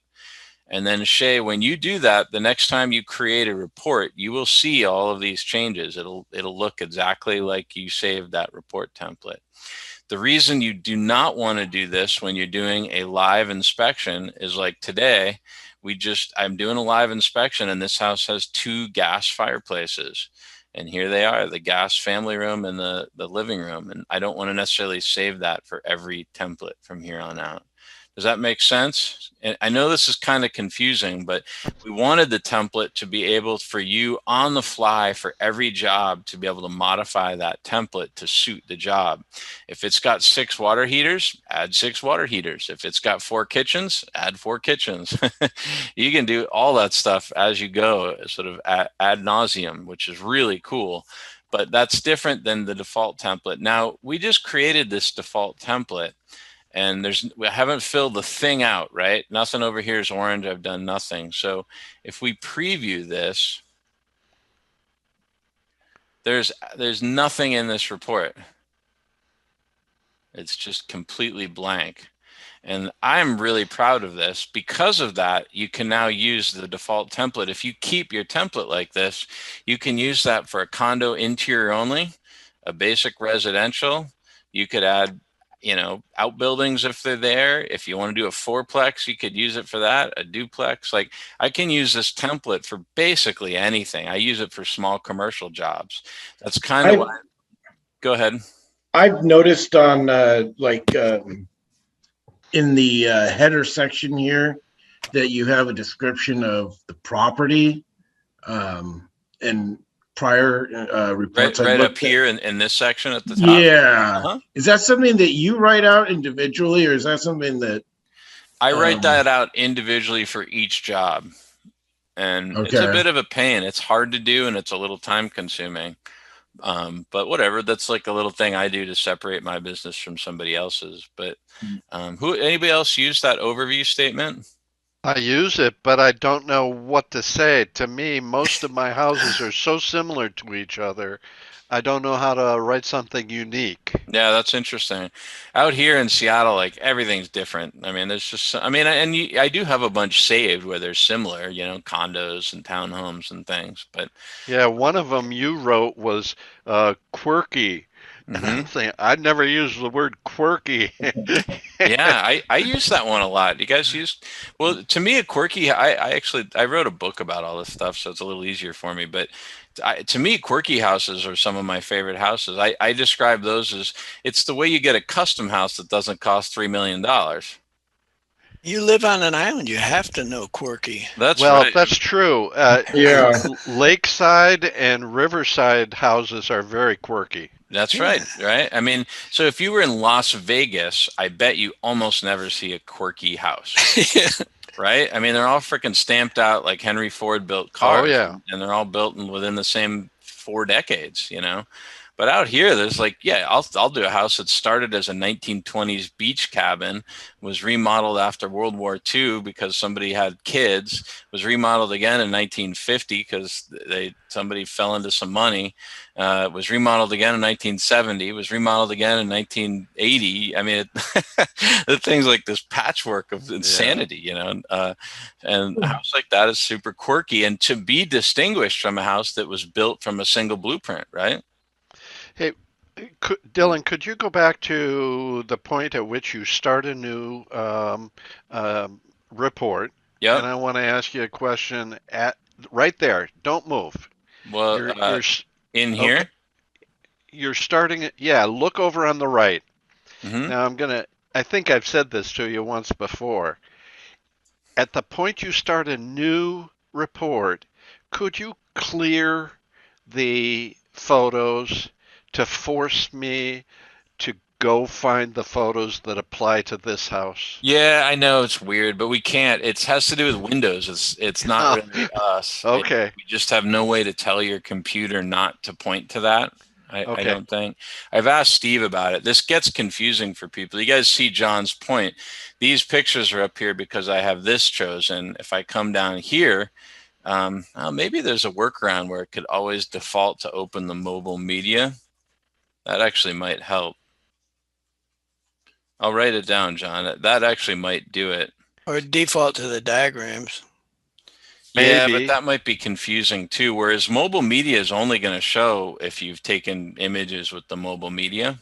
Mhm. So I'll ask. That might be a workaround, John. I'll see. Yeah, because if it starts at mobile media and I'm not doing mobile, I know for a fact that I have to go choose my directory. Yeah. Do you guys see what John's saying is because I brought up a brand new report, but because the default was media, the Scribeware is still talking to that place on my computer where I connected the images for the last report. So now I'd have to go through and reconnect images to a new report. So I'm using this back door again. I'm going to choose these pictures. And Yeah, there's a few points along the way where your brain has to be attached. yeah, that could be a good workaround, John. We'll think about that one. That's Okay. great. I'll bounce that off, Steve. Okay, so template, guys, right? We were thinking about maybe fiddling with our template here. This is the moment. You've got a brand new report. It is dated out in the future. It's called template. You open it up, and this is where you start building your thing that's different than the default template that we ship with. And you can click on the pen here, and you can resequence these. If you want to rename them, you go into the actual place. So exteriors and decks, you could rename that stuff. All these are editable, so that's where you do that. Just click on it and go. Yeah, just click on it and just start typing, right? You could, let me find it. Like I said, call this whatever you want, and then it'll pick it up over on the other side. Whoops. So then you get the question, poor Reed had to go, but he was wondering how you build some of these. So each section has these little 3 dots. When in doubt, if you want to know how to edit something in Scribeware, look for a pen or look for 3 dots. So we can click on the 3 dots here and we can edit section. You guys see that? Mm-hmm. We click edit section and it turns it green. And now you're in editing mode. So we could hit the little pen here if we wanted, let's say siding and trim, we wanted to add another material. But I don't think I have vinyl. So we'll add vinyl and then we can hit save. Now this thing gets confusing. It says, do you want to save this template? You can save it or just apply it to this report. we're going to try to make that a little easier. But again, I mostly just ignore it, and you don't really need it. The point is, if you're making a change just for a particular inspection, don't worry about it. And if you're actually working on your template to save it, then I still ignore it, because I go to this floppy disk when I'm done and save, if that makes sense, guys. What we, just so you get what we're going to plan on in the future, is I think we're going to try to make it where you can save the template per section, so that rather than kind of having to save it globally, and that will allow a lot more flexibility, but it's actually super confusing on our end. So anyway, that's a little ways out. So this is my advice for template modification. Does that all make sense, you guys? So let's say you want to write a brand new narrative. Let's say you're coming over and you like the default template that is provided, but you want to change some things. So you like localized rot repairs, but you don't like this part, right? So you're going to rewrite this, and you're going to put this thing in so that it's way better and suits the way you talk. And we love that, because you're customizing it. Now that you've done that customization, you can come up to the three dots within a narrative. Now we're editing narratives here. And you click on those three dots. If I hit update library, it's going to save that stuff. I could hit edit in library. And this is where you can redo a new blue label. Remember I said that dark blue label that the client doesn't see and only you see? So if I were you guys and you were doing this, I might put in a thing where I do, TJ. And for TJ, if then she hits update library, it'll just be a little clue to help you know that, like, yeah, I fiddled with that one. That's now my comment. I own that one. It'll help you distinguish when you're editing some of the narratives that come with Scribeware, to let you know, poor Rob's in California. And it's like, you're just going to need to write some comments that are specific to California that are just different. And you're going to have to do that. But most likely, most of my narratives will get you kind of close, and then you're going to change. Hey, wait a minute. What do you mean by poor Rob? Well, yeah, you're lucky, I guess. I'm sure you got nicer weather. That's for sure. No, actually, it's kind of Seattle weather right now. Yeah, it's you, boy, up here, man. Seattle last week was like about the nicest weather you ever get. It was gorgeous. Oh man, it's just so nice. So we're looking to return to the 90s next week, so I'm going to enjoy. Yeah, I know. That's too hot for me. Does that make sense, guys? So that all these narratives, this is one of the best ways to customize it without having to do too much work. Is, let's say you pull up a comment and you're like, all right, that LP hardboard or LP comment, right? And you come in here, failing where exposed, you can edit this. You can like change something. And as soon as I changed it, I got my little asterisks. I come up here, update library or edit in library. And I'm not saving these things all the way through because I don't want to mess with my comments, but that'll help you guys start to kind of get the library. My goal is not that you just do nothing but use the default library. My goal is that it's a sophisticated, useful starting place. And from there, you can start massaging these comments to get them to sound like you sound and to get them to reflect your region. Another thing is, like, I think Roger's still on here, but he's in Tennessee. So water heaters, straps. Well, I doubt he uses seismic restraints in Tennessee. So I'm under my water heater section. Do you, Roger?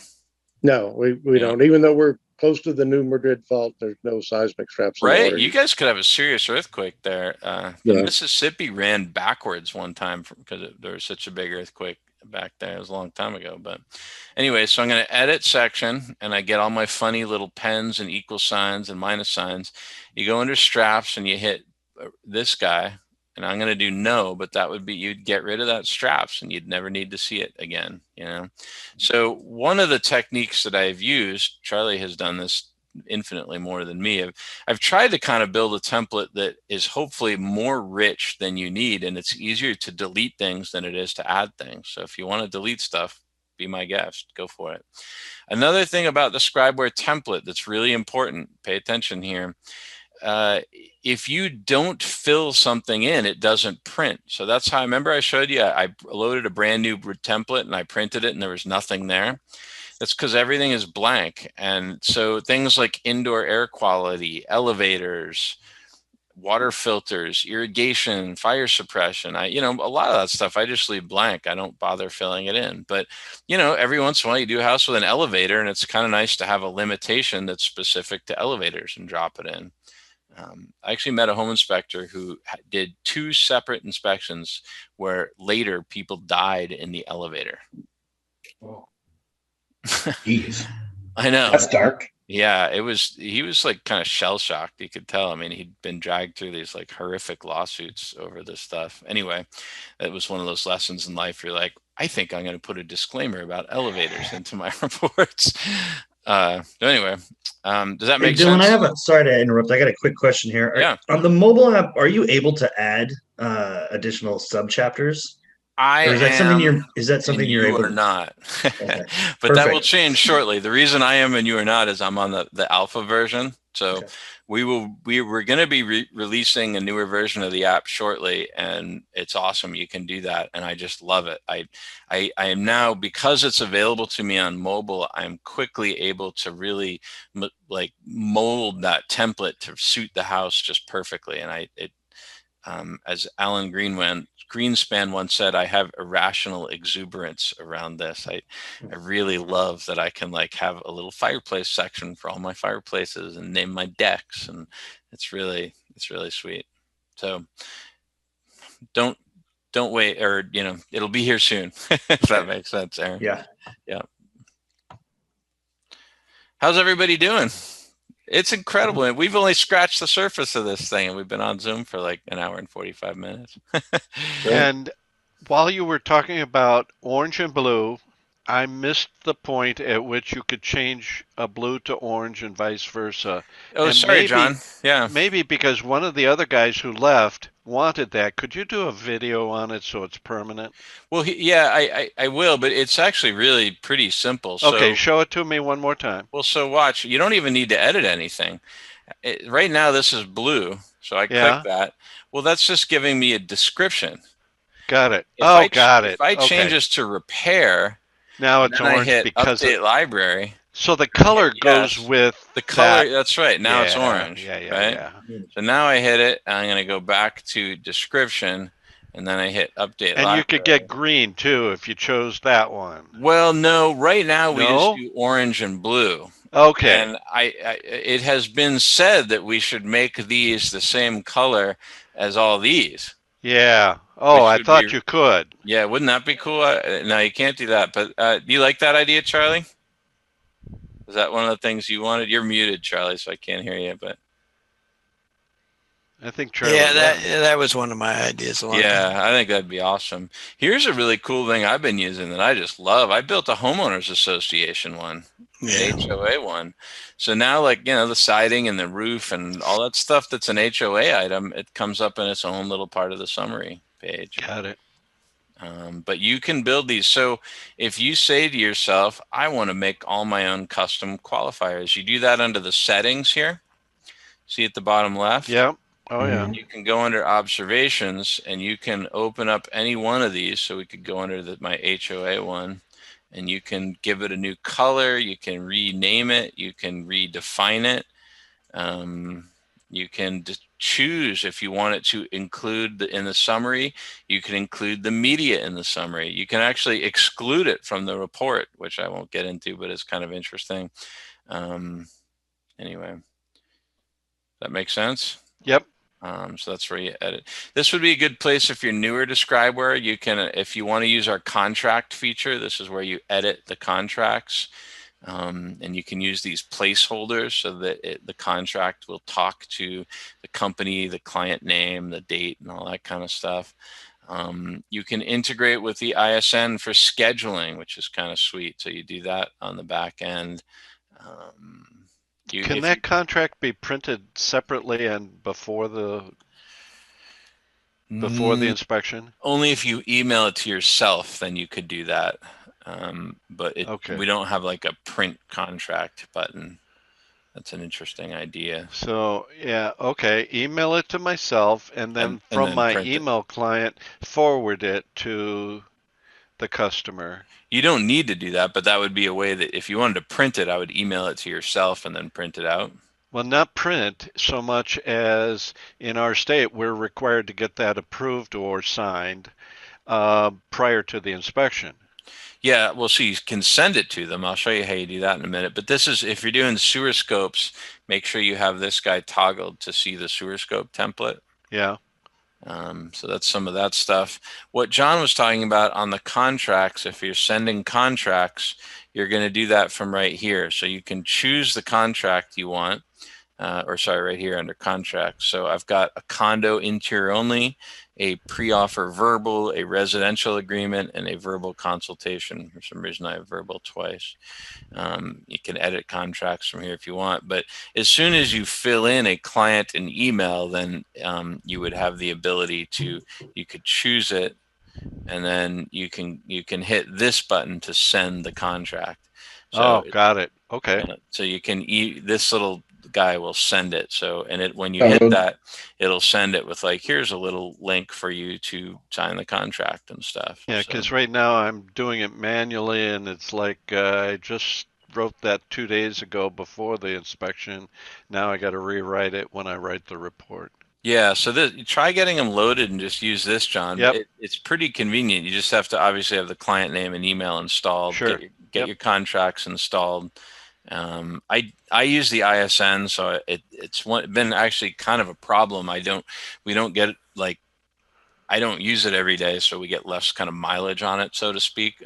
So if you have any issues or suggestions, one thing that is on our short list is integrating a payments option, so that just like you integrate, you send the contract like this, we're visualizing building another one where obviously you'd have a back end to get everything all connected to a credit card processor, and then you could just hit a little arrow and send the payment button. I'll work on that. Contracts is something they can sign electronically. Yeah, so that so you can use Scribeware to send and save your contracts, and the contract, they can sign it digitally and it'll all be saved with your report. Do you get a email notification once it's been signed? I think you do. Again, I don't use it as much, but you'll also see when it's signed right here, like it'll say like agreement signed or something like that. And I'm pretty sure you will get an email as well, but I can't remember. Yeah, you do get an email. You do, Shay? Yeah. Yeah, cool. you get an email. Yeah. Thank you, Shay. That's helpful. And hey, Shay, sorry to interrupt. I know someone has a question, but Shay, did I answer? Do you think everything should be saving for you? So if you're having issues with that, I suspect it's like user error, because it's pretty bomb-proof, the whole like saving your library and saving your template, as long as you're doing it correctly. Do you feel like have answered questions for you that might help with that? Yeah, I have that future template. I remember you told me that a while back.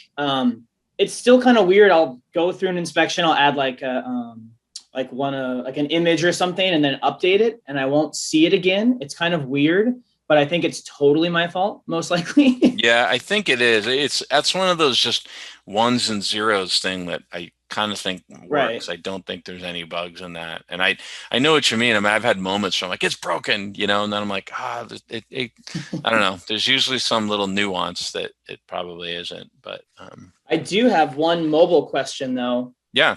So I know the new update's coming out and this might fix it, but I have a huge lagging problem when I'm scrolling through the sections on my iPhone. Mm-hmm. Like, it drives me so crazy that I just take my notes on my iPhone and I'll just put like exterior and make a quick little note and then do it back at home.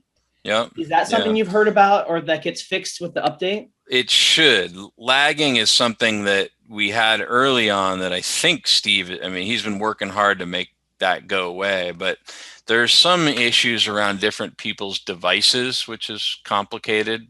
John asked a good question of which devices, and there's a little bit around that, but that should go away, Shay.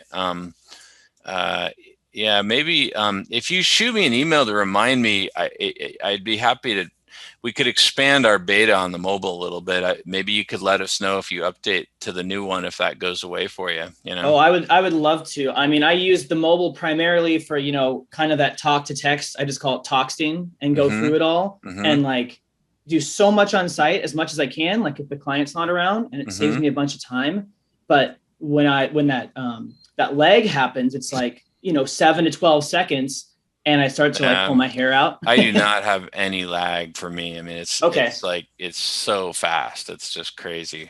So yeah, I'd love to try the different it's some version. combination of either our older app and or your older device. But shoot me an email to remind me, and I'll hook you up with Steve. And I wouldn't mind seeing if that makes it go away, because he's put a lot of time into trying to do this. You can imagine how complicated it is on his end, because there's just so many different devices out there, and there's a lot to performance around devices as well. But so yeah, shoot me an email, man. We'll see if we can get that. Yeah, I'll do that right now. Cool. I found that it was different from Apple going to an Android, because there's so many different manufacturers. You totally nailed it, and it's just it's why John's comment was very perceptive. Sooner or later, I think we're going to have like these are the 5 or 10 devices we recommend using, because you can just burn through endless amounts of time chasing weird little quirks with all these different devices. It's hard, you know. Dylan, I stepped aside for a moment. So my question would be, can you download your own contract onto this? Oh yeah, that's the whole point. Is when you have your contract, you go under the contract editor. Okay. And you could come up here. We ship with none, but you can always hit add new. Okay. And that's just going to give you, you can rename it. Rob's contract, Rob's residential, whatever you want to rename it, and then it'll be blank, and you'll kind of take a Word doc and basically paste it in. Yeah. And then you use these placeholders to get like client name and address and all that kind of stuff. Okay. All right. Thank you. Yep. Blaine, Dylan, I've noticed a little lag with my Samsung Note 20. Okay. Also, it's not everywhere, but it's just every once in a while. There'll be a little lag. I've noticed it before, but every time there's been an update, it's gone away. Well, I guess I spoke a little too soon. There are some lags that I still have. So I've been doing tag teaming. So Dan and I will be on the same house, both using a mobile device in different locations. So like he'll do the kitchen and I'll be in the garage or whatever. And that can create some lag, but you can see the difficulty there. Like those devices are talking to each other and talking to the cloud. There's a lot of data moving there. And I think Steve's trying to kind of get that data working in the background so the app still works fast as you're doing it. But I actually like working in airplane mode, because when I'm in airplane mode, the voice to text is just lightning fast. Like there's no lag on it. I just hit the little microphone and speak.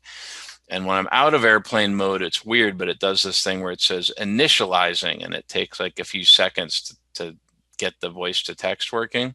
So I've actually on the mobile app been working in airplane mode, but then, and Dan will be doing great and he's going. And then when I take it out of airplane mode, his app will get all bogged up because all that data from my phone is now talking to his. It's pretty freaking complicated. Steve's built an amazing thing, and these are like the little sort of polishing things we're trying to get done as best as possible. But my instinct is that there will always be at least a few lags momentarily while the thing basically just needs to like manage a lot of data, I think, Yeah, I've never had a 12-second delay, but I've noticed some stuff. So, but it's interesting about the airplane mode. I might try that. Yeah, try it out. It just flies when I'm in airplane mode, because it's not really talking to anything. It's just collecting data on the device. And then when you take it out of airplane mode, it gets kind of boggy because now it's syncing. So if you're just by yourself, I might try doing it and using it in airplane mode. The voice to text is faster, and I think overall app performance is faster. Steve wouldn't want to hear that. He doesn't want you to have to use it in airplane mode. But this is pretty freaking complicated stuff, having multiple devices all talking to each other like in real time. Yeah, that's a super good tip. I'll try that on the next one and see if that improves the lag. Yeah, see if it does. Cool, guys. What a great meetup. I kind of feel like, we're hitting like 11 o'clock, couple hours is kind of plenty. It sounds like this was helpful though. So I'd be happy to try to schedule another one if you guys are into Yeah, it. that sounds great. Yeah. I just was really informative on how to make the template mine. Yeah, that's awesome. And I think you're working with Lisa, so make sure you coordinate with Lisa around that it gets complicated when there's multiple inspectors and stuff. But and you can reach out to me and Steve and help figure it out. But anyway, it's another layer of complication, as if we don't have enough layers of complication in our lives. Yeah, really. Yeah, and for our team, I've got Christian and Bryce on here. For our team, make your templates your own, absolutely. And then, like I just texted you guys, we will have a company template for the two national accounts that we have, because they have different requirements. But absolutely make your template fit your groove, your way, and put that together so it's the easiest for you guys to use. Great. Cool, guys. Well, super fun meetup. I really appreciate everyone taking the time on your Saturday. Good to see everybody. And thanks for your time, Dylan. Yeah, no. Hey, Dylan. Yeah.